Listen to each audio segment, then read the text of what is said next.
The ice moon of Kepler 442c was the coldest place Lyra had ever known. She pressed her face against the metal wall of the research station and felt the freezing cold burn her green scales. Outside, the wind howled like a beast that wanted to tear everything apart. Snow fell in thick white sheets that covered everything as far as she could see. 3 months ago, this place had been full of life. The Veltharian research team had worked day and night studying the strange blue crystals that grew deep under the ice. Scientists moved through the halls carrying equipment and talking about their discoveries. The kitchen always smelled like hot food, and the power generators hummed with steady energy that kept everyone warm and safe. Now the station was empty except for her. The last transport ship had left yesterday morning, taking everyone back to their home planet. Everyone except Lyra. She had tried to get on that ship, begging the captain to take her with them. But when they found out she was pregnant, everything changed. Pregnant females are not essential personnel, the captain had said in his cold voice. We cannot waste space on unnecessary cargo during wartime. Lyra had watched through the window as the ship lifted off into the gray sky. She pressed her hands against the glass until her fingers went numb from the cold. The ship got smaller and smaller until it was just a tiny dot. And then it was gone. She was alone. Now she sat in the medical room holding her baby daughter Zara, who had been born just 2 days ago. The little one was so small she could fit in Lyra's 2 hands. Her tiny scales were pale green like spring leaves, and her eyes were bright yellow like small suns. But Zara was cold, too cold. Her small body shivered even when Lyra held her close. The heating system was failing. Without the engineers to fix it, the machines were breaking down one by one. First the kitchen heaters stopped working. Then the lights in the hallways began to flicker and go out. Now even the medical room was getting colder every hour. Lyra tried to stay warm by wrapping herself in every blanket she could find. She had taken all the thermal covers from the supply room and piled them around herself and Zara. She wore 3 jackets and 2 pairs of pants, but the cold still found ways to creep in through the smallest gaps. The baby cried a weak, thin sound that broke Lyra's heart. Zara was hungry, but eating made her even colder. Lyra tried to feed her, but the milk seemed to make the shivering worse. She did not know what to do. On their home planet, mothers had special warming chambers for newborn babies. Here, there, was nothing but the failing machines and the endless cold. Lyra looked around the medical room for anything that might help. She found some chemical heat packs in the emergency supplies, but they only stayed warm for a few hours. She had already used most of them. The computer screens showed that the outside temperature was dropping fast. Soon it would be too cold for any life to survive. She tried the communication system again, but only static came through the speakers.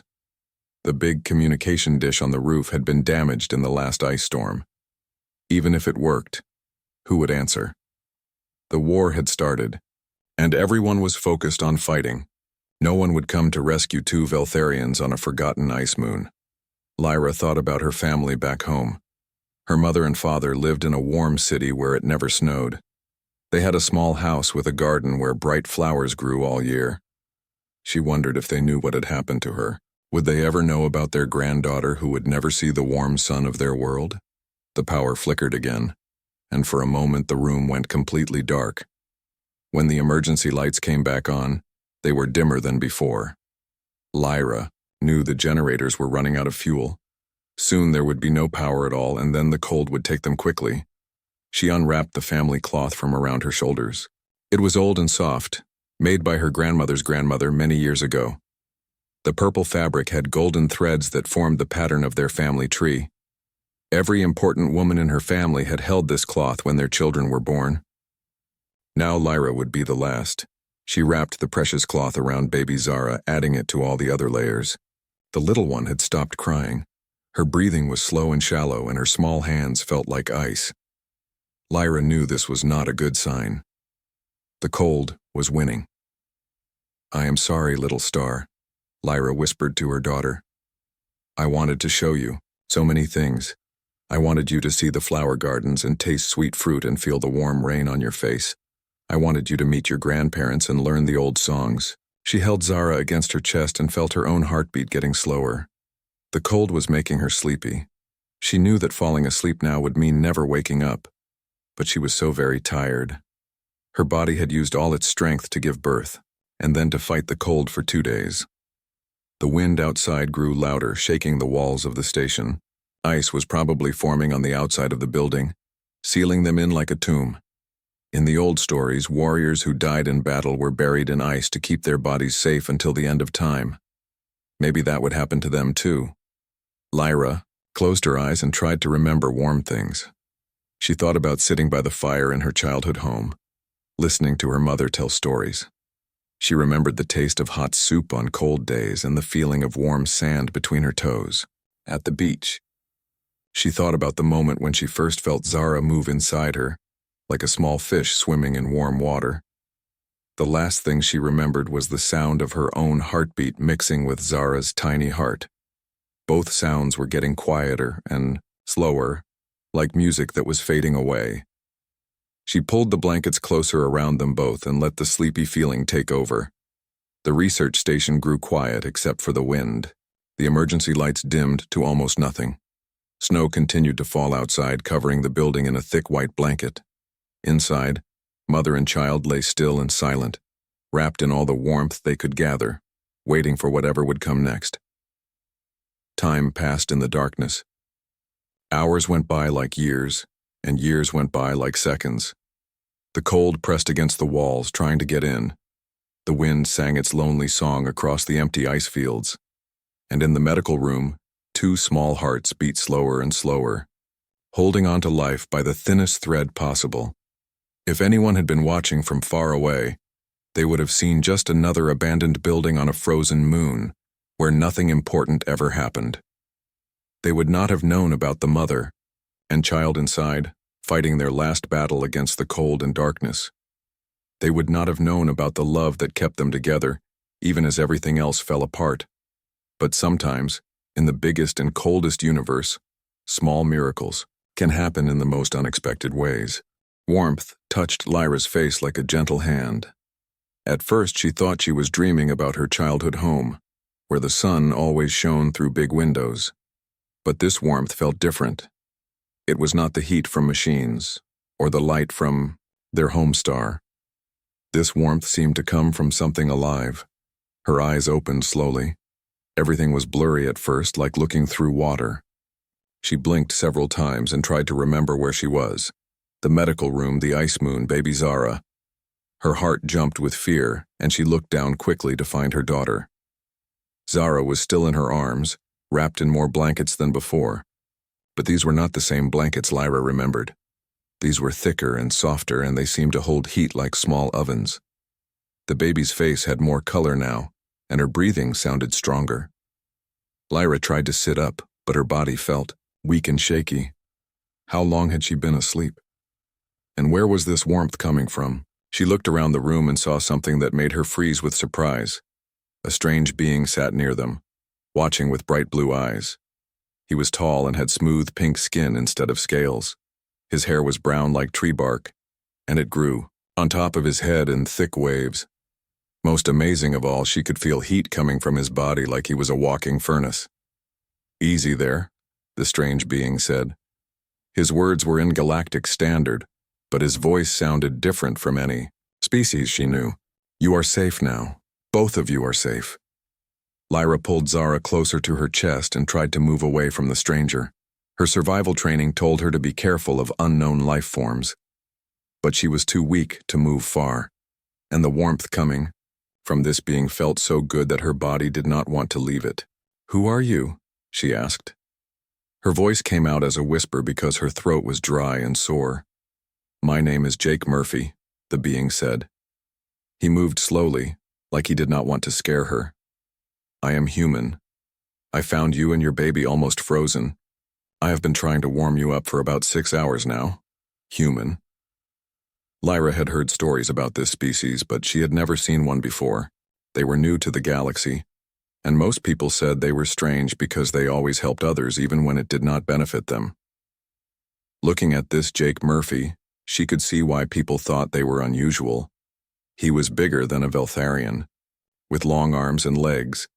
His skin looked soft and had no protection like scales or fur. How did he survive in different climates? But the most amazing thing was the heat. She could feel it from 3 feet away, like sitting near a fire. "How are you so warm?" she asked. Jake smiled, and his face changed in a way that seemed friendly. "Humans are warm-blooded. Our bodies make their own heat.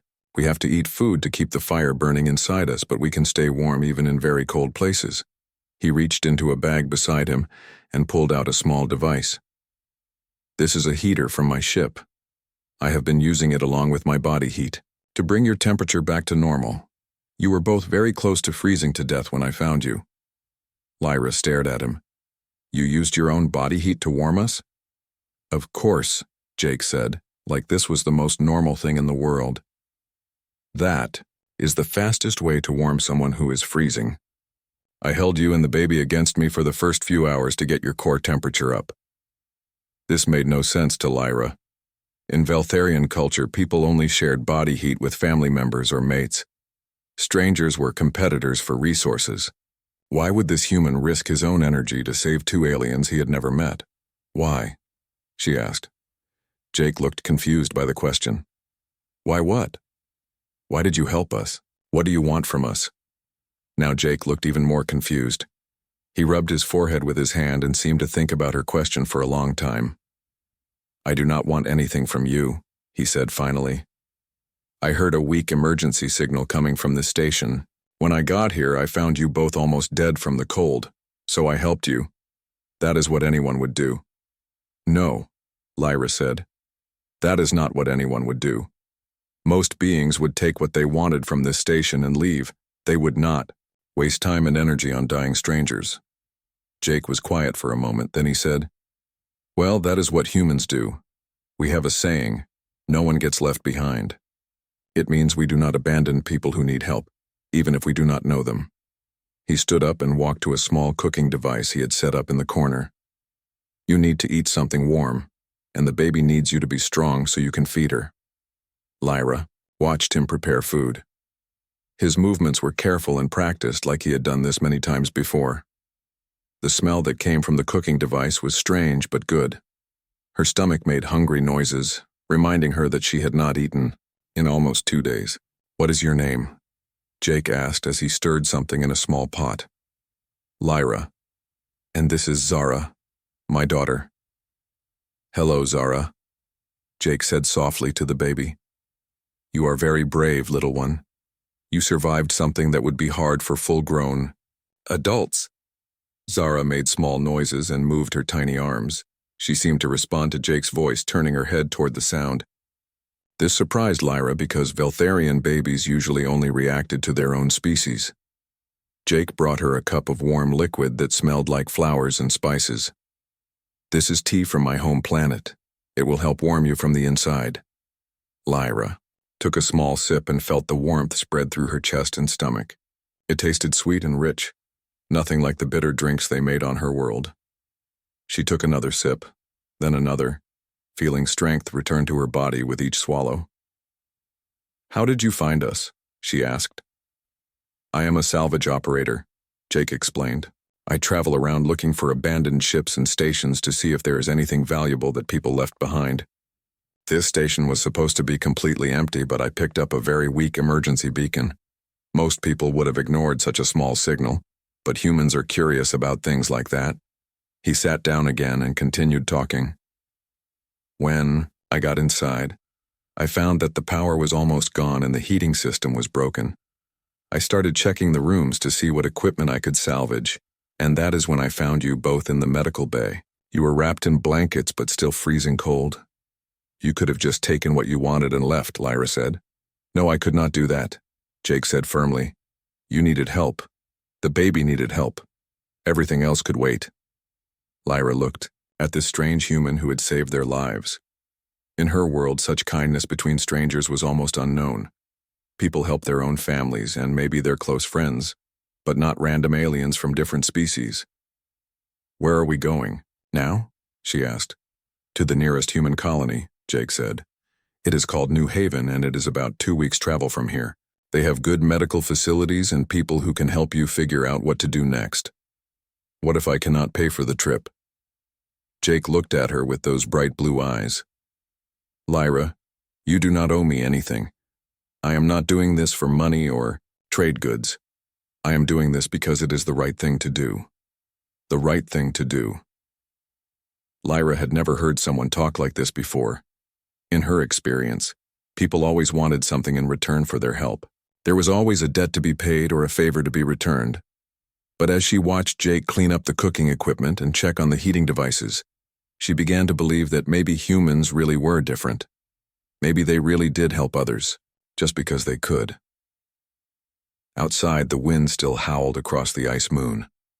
But inside the medical room, warmth filled every corner. Not just the warmth of the heaters and blankets, but something else. Something that came from Jake's presence and his gentle care. For the first time since the transport ship had left her behind, Lyra felt hope growing in her heart, like a small flame. She looked down at baby Zara, who was sleeping peacefully in the warm blankets, and whispered, "We are going to be okay, little star. This strange human is going to help us find a new home." 3 days passed on Jake's ship, the Stellar Wanderer. Lyra had never been on a human vessel before, and everything about it surprised her.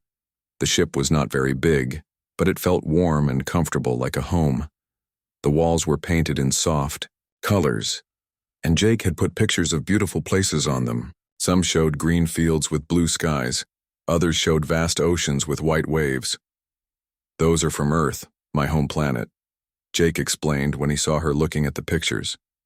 "I like to remember what home looks like when I am traveling, through space." The ship's medical bay was small but well equipped. Jake had moved them there so he could take better care of Zara. He checked on the baby every few hours, making sure she was warm and eating well. Lyra watched him work with gentle hands, testing Zara's temperature and listening to her heartbeat with strange human medical tools. "She is getting stronger," Jake said with a smile. "Her color is much better, and she is gaining weight. Baby Veltharians are tougher than they look." Lyra was amazed by how much Jake knew about caring for children. When she asked him about it, he laughed and said, "I have 5 younger brothers and sisters. My mother made sure I knew how to take care of babies before I left home." This was another thing that confused Lyra about humans. In Veltharian families, only the parents took care of children. Older siblings were expected to focus on their own survival and success, but Jake talked about his family like they all helped each other. "Tell me about your family," Lyra said one evening as they sat in the ship's small kitchen area. Jake was heating milk for Zara while Lyra ate a bowl of warm soup he had made. Jake's eyes lit up. "My parents are farmers. They grow food crops on a colony world called Green Valley. My father always says that growing things is the most important job in the universe because it feeds people. My mother is a teacher who helps the colony children learn to read and write." He stirred the milk and tested its temperature on his wrist. "My youngest sister, Jenny, is only 8 years old. She loves to collect rocks and bugs. My brother Paul is 12 and wants to be a pilot like me someday. The twins, Mary and Lisa, are 15 and they help my parents with the farm." "Do you miss them?" Lyra asked. "Every day," Jake said quietly.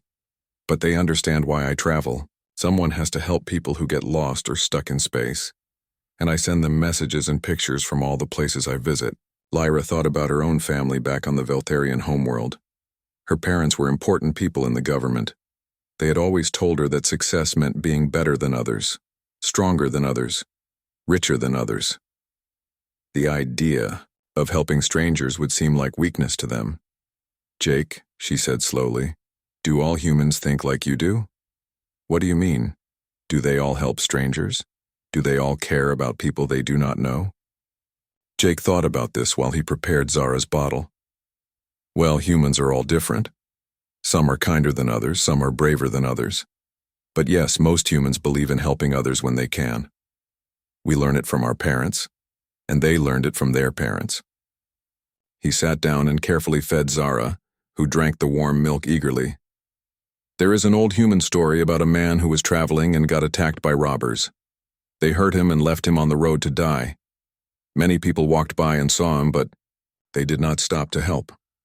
Finally, A stranger came along who was from a different country and spoke a different language, but he stopped and took care of the hurt man. He bandaged his wounds, took him to a safe place, and paid for his care. "What is the point of this story?" Lyra asked. "The point is that it does not matter where someone comes from or what they look like. If they need help, you help them. That is what makes us human." Lyra watched Jake feed her daughter with such care and patience. Zara seemed to trust him completely, holding onto his finger with her tiny hand while she drank. For a Veltharian baby to be so comfortable with an alien was almost unheard of. "Can I ask you something?" Lyra said. "Of course. When you found us, were you afraid? We are aliens to you. You did not know if we were dangerous or if we carried diseases that could hurt you." Jake smiled. "I was worried about you both, but not afraid. You were holding a baby and nearly frozen to death. I could see you were not dangerous. And as for diseases, well, my medical scanner showed that Veltharian biology is similar enough to human biology that we could not make each other sick. But you did not know that when you first touched us." Jake was quiet for a moment. "No, I did not know that then. But I could not let you die while I ran tests. Sometimes you have to choose between being safe and doing what is right." This made Lyra think about all the times in her life when she had chosen safety over helping others. It was the Veltharian way, but now it seemed small and selfish. Over the next few days, Lyra learned more about human culture. Jake showed her pictures of human cities where different species lived together. He told her about human ships that traveled across the galaxy just to bring food and medicine to planets that had suffered disasters. "Last year," Jake said, "there was a terrible earthquake on a planet called Kelmar 7. The people there were not even part of the same government as humans. But when we heard about it, dozens of human ships went to help. We brought doctors, engineers, and supplies. We stayed for months helping them rebuild their cities." "What did humans get in return?" Lyra asked. "Nothing," Jake said. "We did not want anything. We just wanted to help." This was so different from how Veltharians thought that Lyra had trouble believing it. In her world, every action had a purpose that benefited the person doing it. Helping others was only done when it would create useful debts or alliances. But as the days passed, she saw more and more examples of Jake's selfless nature. When they received a distress call from a cargo ship with engine problems, Jake immediately changed course to help them. He spent 12 hours in space fixing their broken systems using his own spare parts and fuel. "Why did you do that?" Lyra asked when he returned to the ship, tired and dirty from the work. "Because they needed help," Jake said simply. "Their cargo was medicine for a colony that had an outbreak of fever. If I had not fixed their ship, people would have died waiting for that medicine." Lyra began to understand that Jake was not unusual among humans. This was just how they were raised to think and act. They saw the universe as a place where everyone should help everyone else, not as a place where only the strongest survived. One evening, as Jake was teaching her a human song to sing to Zara, Lyra asked, "Jake, do you think I could learn to be more like humans?" Jake looked surprised. "What do you mean?" "I mean, could I learn to help others the way you do? Could I learn to put other people's needs before my own?" Jake smiled warmly. "Lyra, you already do that. Every day you put Zara's needs before your own. You wrap her in the warmest blankets and make sure she eats before you do. You stay awake when she cries and comfort her when she is scared. That is what love looks like.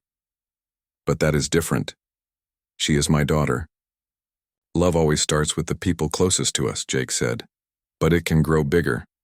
You can learn to care about strangers too. It just takes practice." That night, as Lyra held Zara and listened to the quiet hum of the ship's engines, she thought about Jake's words. Maybe she could learn to be different. Maybe she could become the kind of person who helped others just because it was the right thing to do. Outside the ship's windows, the stars shone like tiny lights in the darkness. Each one was a sun that warmed planets full of different kinds of life. Maybe Jake was right. Maybe the universe was big enough for everyone to help everyone else. For the first time in her life, Lyra felt like she was part of something bigger than just her own survival. She was part of a community that included not just her own species, but all the species that chose to care for each other. It was a warm feeling, like being wrapped in the softest blanket on the coldest night. Word about the rescue spread quickly through the galaxy's communication networks. Jake had sent a simple message to the nearest space station, reporting that he had found 2 survivors on the abandoned research station. He thought it was just normal paperwork that all ship captains had to file.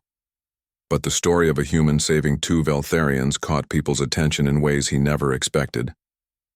The first response came from the Veltharian High Command 3 days later. Lyra was feeding Zara when Jake received the message on his ship's communication system. His face looked confused as he read it. "What is wrong?" Lyra asked. "I am getting a message from your government," Jake said. "They want to talk to me about finding you."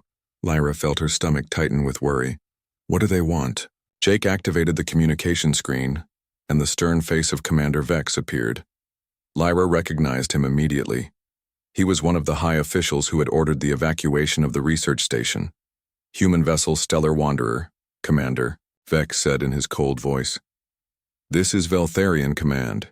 We understand you have rescued 2 of our citizens." "Yes, sir," Jake replied politely. "I found them on the research station. They were in bad condition, but they are recovering well now." Commander Vex's yellow eyes narrowed. "What do you want in return for this service?" Jake looked puzzled. "I am sorry, what do you mean? What payment do you require? What trade agreements? What technology exchanges? No one provides such assistance without expecting compensation." Jake was quiet for a moment, and Lyra could see he was trying to understand why the commander thought he wanted payment. "I do not want anything," Jake said finally. "I was just helping people who needed help." "That is impossible," Commander Vex said sharply.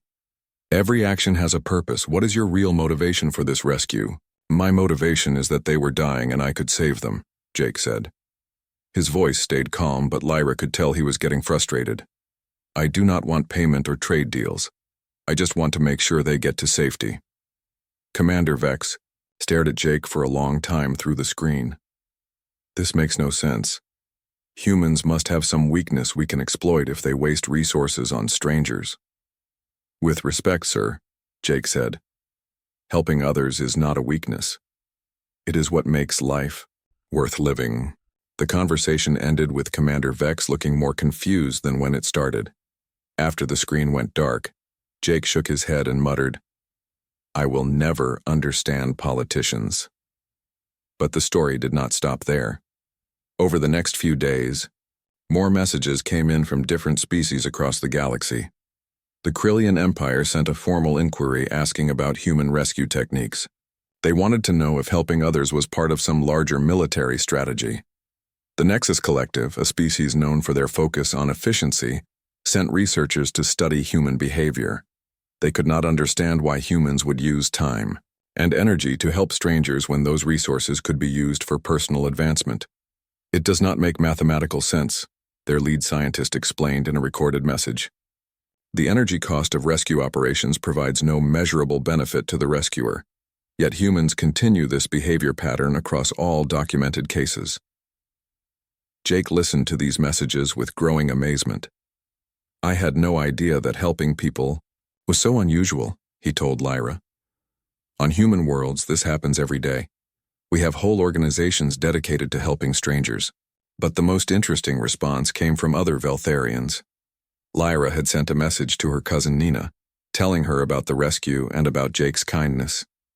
Nina shared the story with her friends, who shared it with their families. Soon, young Veltharians across their homeworld were talking about the human who had risked his own life to save strangers. Many of them had never heard of such behavior before. They began asking questions about whether their society's focus on individual survival was really the best way to live. "My friend Kira sent me a message," Lyra told Jake one morning.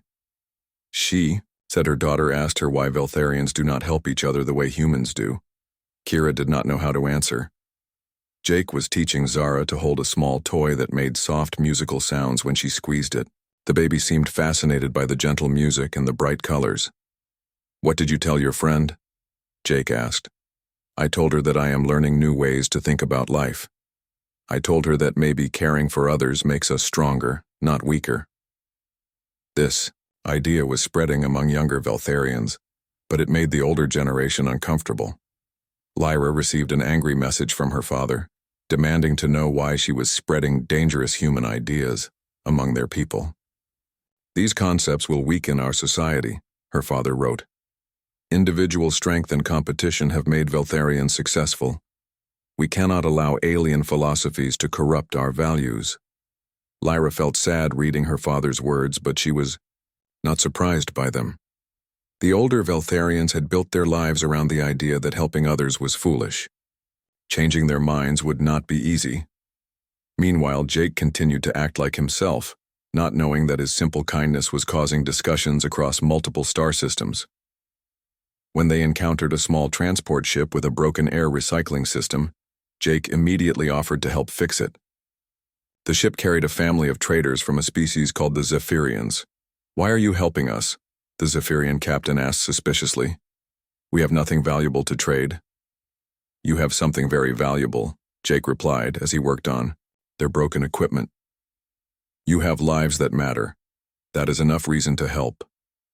The Zephyrian family watched Jake work for hours without asking for anything in return. When he finished repairing their system, they tried to give him rare metals from their cargo, but he refused to take them. Just pass it on, Jake said with a smile. If you see someone else who needs help, help them. That is payment enough. After the Zephyrian ship left, their captain sent messages to other traders in the region, telling them about the helpful human. The story spread through the trading networks, reaching species that had never heard of humans before. Some alien governments began studying human societies to understand how a species could survive while spending so much energy helping others. What they found surprised them. Human colonies were often more successful than other species settlements because people worked together and supported each other. The planet Kepler-7, which had been struggling with food shortages, received an unexpected offer of help from a human agricultural ship. The humans brought new farming techniques and stayed for months teaching the local population how to grow more food. We heard that your people needed help, the human captain explained to the planetary governor. We have knowledge that could solve your food problems, so we came to share it. The governor, who was from a species that normally only traded for immediate profit, could not understand why humans would travel so far to help strangers. But when their food production increased by 300%, he began to see the value in human-style cooperation. Back on Jake's ship, Lyra watched these developments with growing wonder. Her simple rescue was creating waves of change across the galaxy. Species that had never worked together were beginning to consider new ways of interacting. Do you realize what you have started? She asked Jake one evening as they watched the stars through the ship's main window. What do you mean? Your kindness is changing how different species think about each other. People are questioning old ideas about competition and survival. Jake looked thoughtful. I just did what felt right. I did not know it would cause so much discussion. Maybe that is the point, Lyra said. Maybe the best changes happen when people do good things without thinking about the consequences. Baby Zara made happy sounds from her carrier, reaching her tiny hands toward the stars outside. She had grown stronger during their journey, and her bright yellow eyes were full of curiosity about everything around her. Looking at her daughter, Lyra realized that Zara would grow up knowing that different species could care for each other. She would not learn the old Veltharian ideas about competition and isolation. Instead, she would learn human ideas about community and cooperation. Zara will be different from other Veltharians, Lyra said softly. Different how? Jake asked. She will know that the universe is not a cold, empty place where everyone fights for survival. She will know that it can be warm and full of people who care about each other. Jake smiled and gently touched Zara's small hand. Then maybe she will help make the galaxy a warmer place for everyone. Outside the ship, the stars continued their ancient dance across the darkness. But something had changed in the space between them. Where once there had been only empty distance, now there were connections forming. Connections of kindness, understanding, and hope that stretched across the void like invisible threads of light. The journey to New Haven took 2 weeks, and every day brought new surprises for Lyra. Jake's kindness was not unusual behavior for humans, as she learned when they encountered other ships along the way. When a mining vessel sent out a distress call about injured workers, Jake immediately changed course to help, even though it meant using extra fuel and delaying their arrival. "This is normal for you?" Lyra asked as she watched Jake prepare medical supplies to take to the mining ship. "Of course," Jake said, checking his emergency kit. "People are hurt. We can help them. It is that simple." The mining ship carried workers from a species called the Torvins, who were known for being tough and independent. They rarely asked for help and almost never trusted outsiders. But when Jake arrived with medical supplies and expertise, they accepted his assistance gratefully. "Never seen a human before," the Torvin captain said as Jake bandaged a worker's broken arm. "Heard stories, though. Heard you people help anyone, anywhere." "We try to," Jake replied, carefully adjusting the bandage. "Everyone deserves help when they need it." The Torvin captain watched Jake work with growing respect. "Most species would have charged us for medical care or demanded mining rights to our asteroid claims. What do you want?" "I want your people to heal properly," Jake said. "That is all." When they left the mining ship, the Torvins sent a message to other mining operations in the region, telling them about the helpful human. Word spread quickly through the tough mining communities that humans could be trusted to help without demanding payment. A few days later, they received a distress call from a passenger transport that had engine problems. The ship carried families traveling to a new colony world, including many children. Jake spent an entire day in space, working in a bulky suit to repair their damaged engines. Lyra watched through the window as Jake floated outside the broken ship, carefully welding metal pieces back together. It was dangerous work, and one mistake could kill him. But he worked steadily and patiently until the engines were running again. "Why do you risk your life for strangers?" she asked when he returned to their ship, tired and sweaty from the hard work. Jake sat down heavily and accepted the warm drink she offered him. "Because they have children on that ship. Those kids deserve to reach their new home safely. Their parents deserve to see them grow up. But you could have been killed. Then what would happen to us?" Jake looked at her with those kind blue eyes. "Lyra, I have emergency plans for that. My ship has automatic navigation to New Haven, and I have enough supplies stored for you and Zara to survive the rest of the trip. I would never put you in danger."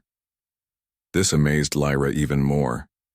Jake had thought about their safety, even while risking his life for other strangers. He had made sure they would be protected no matter what happened to him. As they got closer to New Haven, Jake began preparing Lyra for what she would find there. "The colony has about 50,000 people," he explained. "About 60% are human. But we have families from 12 different species living together." "Do they all get along?" Lyra asked. She found it hard to imagine so many different species living in the same place peacefully. "Most of the time," Jake said. "Sometimes there are disagreements, but we work them out by talking. The Colony Council has representatives from every species, and they make decisions together." He showed her pictures of New Haven on his computer. The city looked unlike anything Lyra had ever seen.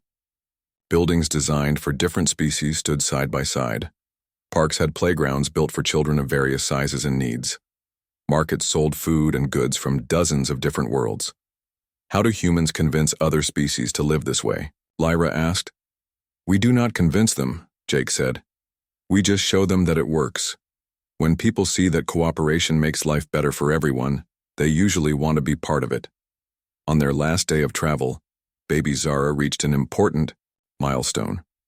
She lifted her head up on her own for the first time, looking around with bright, curious eyes. Jake celebrated this small achievement as if it were the most important thing in the universe. "Look at you, little explorer," he said softly, gently stroking Zara's tiny head. "You are getting so strong." Lyra watched Jake interact with her daughter and felt her heart fill with gratitude. This human had not only saved their lives, but he had become like family to them. Zara responded to his voice, and touch as if he were her own father. When New Haven appeared on their view screen, Lyra felt both excited and nervous. The space station orbiting the planet was huge, with docking bays for hundreds of ships. She could see vessels from many different species coming and going like busy insects around a hive. "Welcome to New Haven Station," came a friendly voice over the communication system. "This is traffic control. How can we help you today?" "This is Jake Murphy on the Stellar Wanderer," Jake replied. "I have 2 Veltharian refugees who need medical care and assistance." "Copy that, Jake. We have been expecting you. Please dock." At Bay 17, medical and support teams are standing by. As their ship moved toward the docking bay, Lyra saw something that took her breath away.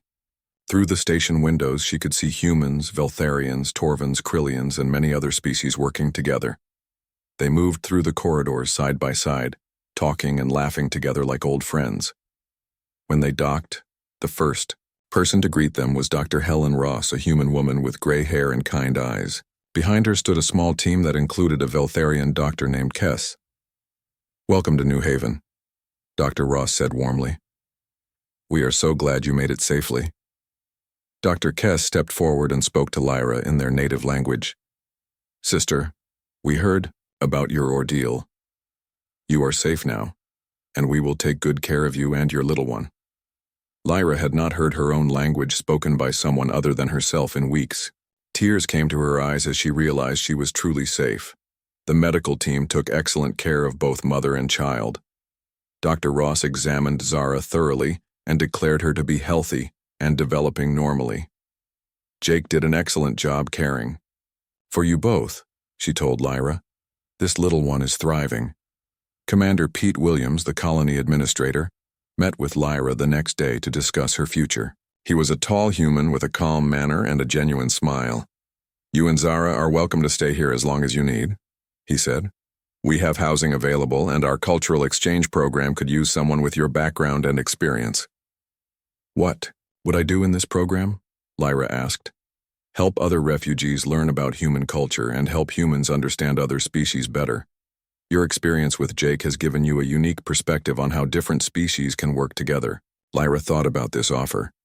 For the first time since leaving her homeworld, she felt like she could have a real purpose again. Over the following weeks, Lyra settled into life in New Haven. She was amazed by how naturally different species worked together. In the market, a Torvan baker sold bread to Krillian customers while his human partner handled the financial transactions. In the schools, children from different species played together and learned from teachers of various backgrounds. But the most amazing thing was how the community welcomed her and Zara. Human families brought toys and clothes for the baby. Veltharian families invited them for meals and shared parenting advice. Even species she had never met before stopped to say hello and ask if they needed anything. Dr. Susan Clark, a pediatrician who specialized in multi-species medicine, became a regular visitor. She taught Lyra new techniques for caring for Zara and marveled at how well the baby was developing. "She is remarkable," Dr. Clark told Lyra one day, as Zara played with colorful blocks that Jake had brought her. "Most babies who go through traumatic experiences like freezing have developmental delays, but Zara is ahead of schedule in almost every area." "Jake saved her life," Lyra said simply. "He did more than that," Dr. Clark replied. "He showed her that the universe can be a safe and loving place. That kind of early experience shapes how children see the world for the rest of their lives." Lyra began working with the Cultural Exchange Program, helping newly arrived refugees adjust to life in New Haven. She shared her story with them, telling them about human kindness and how cooperation could make life better for everyone. One day, a young Veltharian male named Rex arrived at the colony. He had been abandoned by his family for questioning their society's competitive values. He was angry and distrustful, expecting humans to try to take advantage of his weakness. "Humans only help others when it benefits them," Rex said bitterly, during his first meeting with Lyra. "No one does anything just to be kind." Lyra smiled and gently disagreed. "Let me tell you about a human named Jake Murphy," she said. "And let me tell you what real kindness looks like." She shared her story with Rex, describing how Jake had risked his life to save strangers, how he had cared for Zara as if she were his own child, and how he had asked for nothing in return. As she spoke, she saw Rex's anger slowly transform into wonder. "Where is this Jake now?" Rex asked.